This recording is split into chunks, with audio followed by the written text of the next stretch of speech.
O resumo desse vídeo é o seguinte: o aperfeiçoamento da tecnologia agrícola e dos meios de transporte ocasionou duas mudanças de grande importância.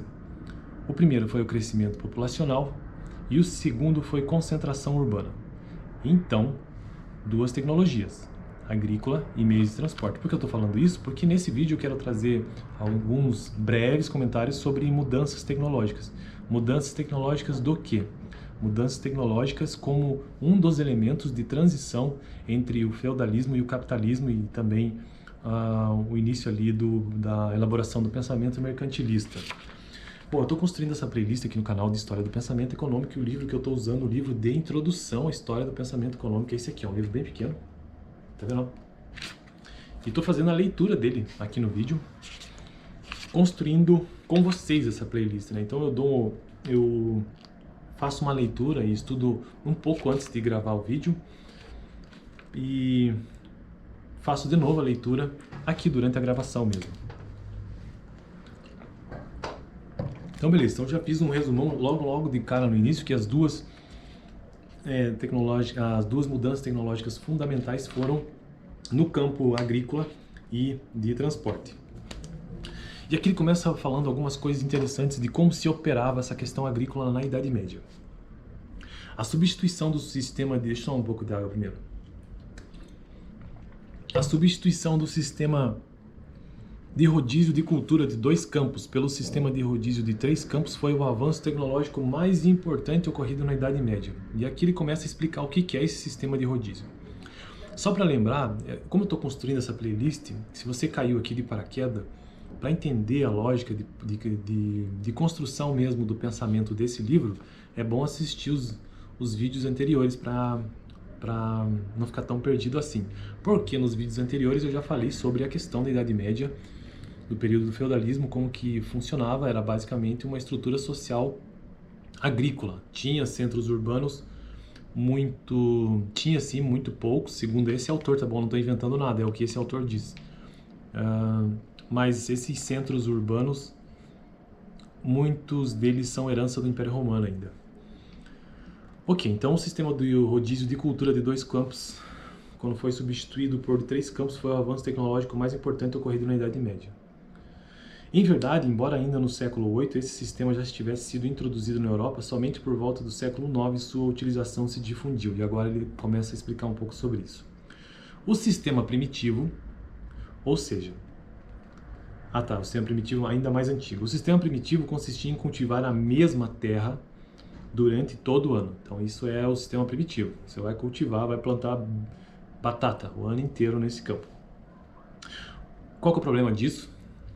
Que pode ser que você esteja assistindo o vídeo e nunca tenha ouvido falar disso, né? Que não se pode plantar a mesma coisa na mesma terra sempre. O sistema primitivo, o que acarretava o rápido esgotamento do solo, e é isso que acontece. E passando algum tempo a sua inutilização para a agricultura. Já no sistema de rodízio de 2 campos, que já foi uma evolução, metade da terra, depois de ter sido cultivada no ano anterior, permanecia em pousio para recuperar a sua fertilidade. Então tinha esse sistema de 2 campos, usava-se um, plantava-se no outro, no ano seguinte mudava-se para que aquela terra pudesse recuperar a fertilidade, né?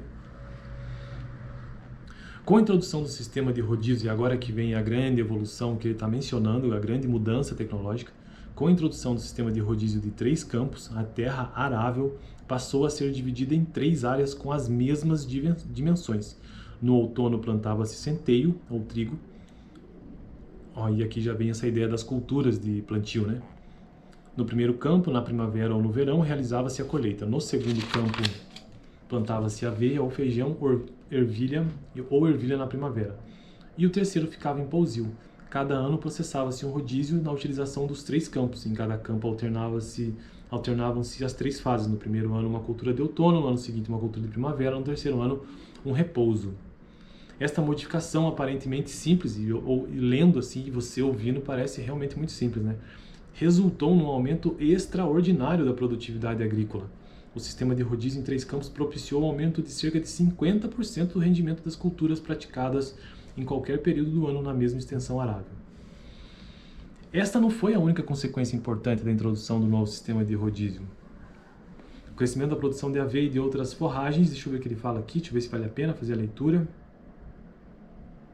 Ah, tá, vale a pena sim, porque segundo esse autor, isso é uma coisa que leva a outra, é consequência.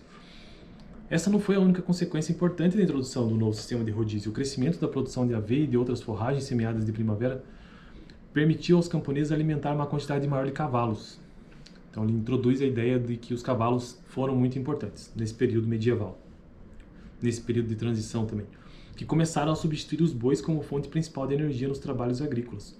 Os cavalos eram muito mais rápidos que os bois, contribuíram para a ampliação das áreas cultivadas, que por sua vez possibilitou ao campo abastecer centros de maior densidade populacional. Então é aqui que vem com o link com a questão urbana. Se produz mais, então, e também de forma mais rápida, isso ajudou a ampliação de áreas cultivadas e um maior abastecimento de áreas populacionais, com densidade populacional.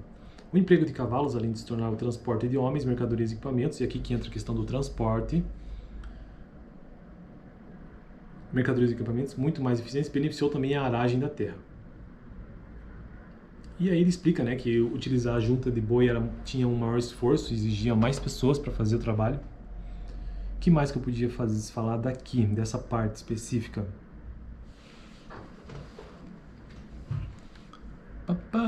E aqui agora, já terminando o texto, porque esse texto é bem curto, essa parte, né?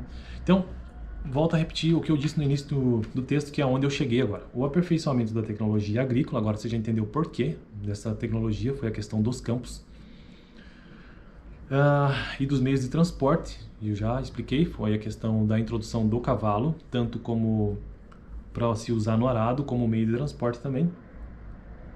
Ocasionou duas mudanças de grande alcance importantes. Inicialmente favoreceu a aceleração do crescimento populacional. As estimativas históricas mais seguras demonstram que a população europeia, lembrando que nós estamos falando aqui da Europa, né? Período medieval, duplicou entre os anos de 1000 e 1300. A segunda mudança importante, intimamente relacionada com a expansão populacional, foi o rápido crescimento da concentração urbana. Até o ano 1000, excetuando-se alguns poucos centros comerciais mediterrâneos, a população europeia aglutinava-se basicamente nos feudos ou nas aldeias. As cidades eram, em sua maioria, inexpressivas. Diante disso, em 1300, nos anos de 1300, inúmeras cidades floresciam, no século XIV, né? Inúmeras cidades floresciam por toda a Europa e não eram poucos os centros urbanos densamente povoados. O crescimento... E aqui ele conclui, então, essa ideia, tentando explicar, né, por que as mudanças tecnológicas foram um elemento de transição do pensamento feudal para o capitalismo. E agora ele faz uma conclusão com relação à força de trabalho. Ele usa esse termo, força de trabalho é um termo usado muito no marxismo, porque o viés ideológico desse livro, por isso que eu coloquei ele como introdução só, eu quero pegar um livro melhor depois que aborde de uma maneira menos ideológica, mas ele usa essas expressões que são de teoria marxista, né? Que eu não concordo, mas tudo bem. O crescimento dos centros urbanos trouxe consigo uma especialização cada vez maior entre a cidade e o campo. Com a ampliação do contingente de trabalhadores que emigravam para as cidades e rompiam seus vínculos com a terra, a produção de bens manufaturados cresceu consideravelmente. Então aqui tem uma outra explicação por que as mudanças tecnológicas foram um elemento de transição, né? Houve um aumento de bens manufaturados, muito por conta daquele sistema agrícola, muito por conta daquele sistema de transporte melhorado pelo uso do cavalo.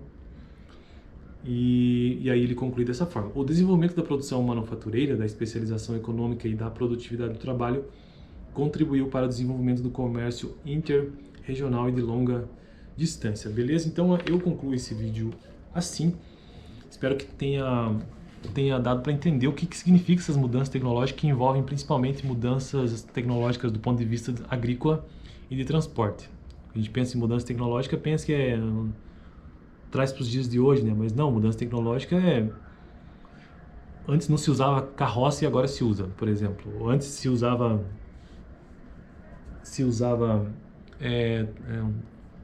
como é que se chamava no período antigo, na história antiga, acho que é o tablet, não é tablet, é os tablets de argila, né? E depois começou a se usar, sei lá, papiro, argila. Então isso é mudança tecnológica, que pode ser benéfica ou não, né?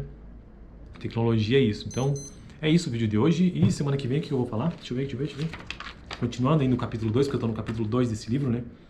São vários elementos de transição entre o capitalismo e entre o feudalismo e o capitalismo e o pensamento mercantilista. A mudança tecnológica é só o primeiro. Então, semana que vem eu vou falar o segundo, o desenvolvimento do comércio de longa distância. Beleza? Valeu, até o próximo vídeo.